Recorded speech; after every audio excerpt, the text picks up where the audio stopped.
So hello po, magandang araw po sa atin. Meron po tayong property ngayon dito sa Onisan, Quezon. Bali ang property po nito ay itong kabilaan po. Yan po, along the road po siya, Niyugan. Magkabukod po ito pero pares na binebenta. Dito po yung 4 hectares tapos dito po yung 7.1 hectares po. Bali pinaka total po niya ay nasa 11 hectares po mahigit. So yan po ang kanyang produkto. Sa lugan ay mabababang niyog pa pero lahat po ay namumunga na. Yan po, kakapa-harvest pa nga lang po. So ito naman po ay pasok ang sasakyan po dito. Kahit 4 wheels po. Yung mga nasa 8 minutes lang po mula sa main road yung papasok po dito sa property. Sa tubig naman po, kita niyo po may tubo yan. Meron po siya ditong pinagkukunan ng tubig sa loob po ng property dito sa 7.1 hectares. Yan po. Pares po ito solo title pero magkasabay na pong binebenta. Kung magugustuhan naman po ninyo, itong 7 hectares lamang po ang kukunin o kaya itong 4 hectares lamang po. Pares naman po siya tabing kalsada. Ito po ang dinaanan. Yan pong kabila dyan ay may mga bahayan na rin naman po dyan. Meron din po doon mga nagbabackyard farming ng baboy. Yun po ang produkto dito. So sa Manila po, Lucena, around less than 2 hours na lang po ang biyahe from Lucena. Siguro yung mga sa 1.5 hours lang po ang biyahe. Maganda naman po ang kalsada. Magpasok dito sa mismong property. Sige natin dito. Dito po yung 7 hectares. Ayan po. Medyo pataas doon. Ayan, may tubig doon. Merong naagusan ng tubig.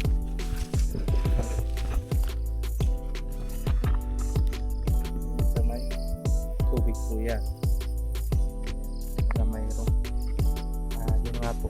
Tubig talaga din yung area niya dito kasi ayan, may gabihan. Hindi na iigahan pa rin ko ng tubig. Ayan po, pataas pa po siya doon. Sa Niyugan po ay magaganda.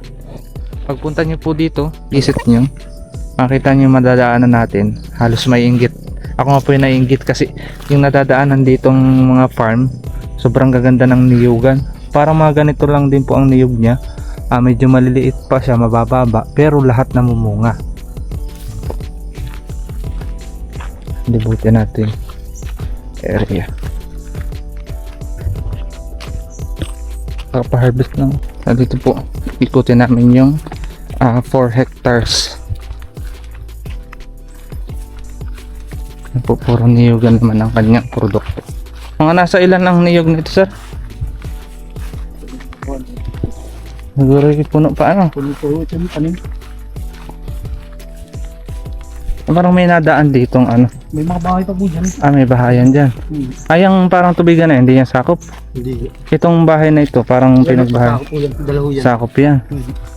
Ibig sabihin may tumira na din dito. Oo. So guys, ito po yung 4 hectares. Pala ito pong nililibot natin property, ito po yung sakop ng 4 hectares. So yan po, medyo kapantayan naman po ang kanyang loob at may mga niyugan. Then sa part na po yan ay mayroon pala siyang pinaglagyan din, na din po siya noon ng parang piggery po. So may ilang baboy na nailalagay po doon. Then meron naman po diyang parang kanal na dinalaluyan po ng tubig na pagka maulan ay nagkakaroon po ng tubig naman. Yan po sa diretsyo na yan ay parang itong dinadaanan ito ay may mga dumadaan na rin mga tao. Kasi may karatig din po siyang farm dun sa medyo dulo-dulo. Pero kapag ito naman po ay nakuha, possible din naman na pwede na itong i-private po. Mapapansin nyo po dun sa kanyang property ay talagang solid niyugan. Then yung lupa niya ay hindi naman siya yung may mga bangin or matataas na bundok.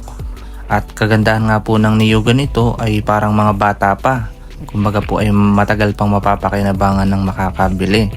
Dahil hindi po kataasan pa yung mga layugan. Ito yung mga bata pa po pero halos lahat naman po ay mga namumunga. Kumbaga kagandahan po ito sa pamumunga. Habang naglalakad nga po tayo dito ay marami tayong nakikita mga timbon ng pinagbunutan. Kaya po talagang maganda ang ROI dito sa property na ito.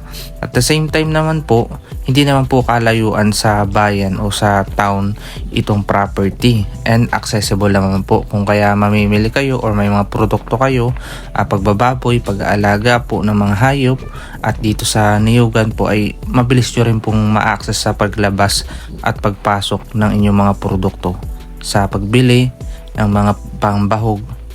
At yun po, maganda din siyang farm talaga.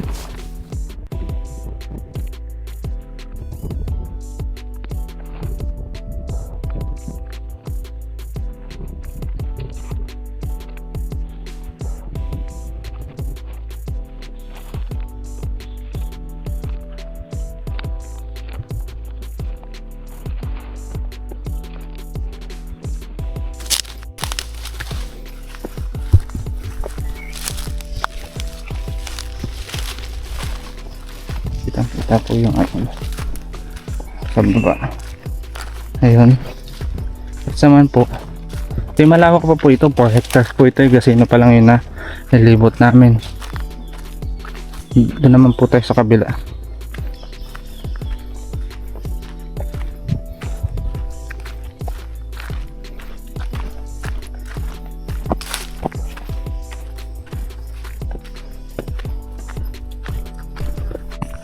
So dito naman po tayo sa 7.1.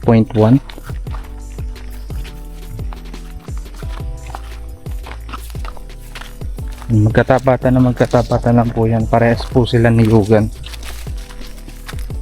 Dito may source ng tubig. Yan po. Yan may sagingan.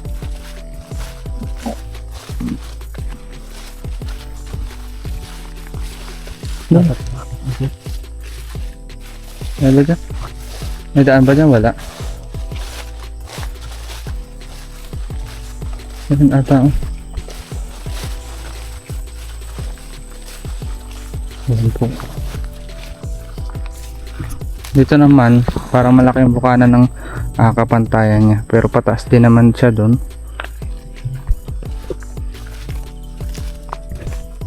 Pero ayos.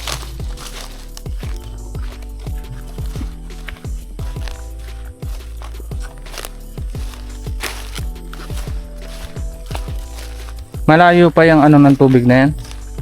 Ito, malayo pa Oo. ho yan. Yung pinagkukuna. Yan. Dito naman po may fruit bearings na ilan. Yan.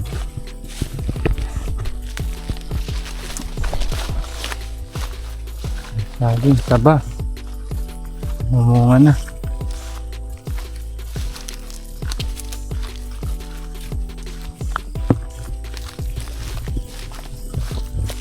Parang lakad dun. Ayan, talagang ang ano po niya, mabababa pa yung niyog, parang bago-bago pa lang. Pero halos lahat naman po namumunga na. Kumbaga matagal pang mapapakinabangan. Yun ang kagandahan po dito sa farm na ganito, Niyugan, ay may ROI.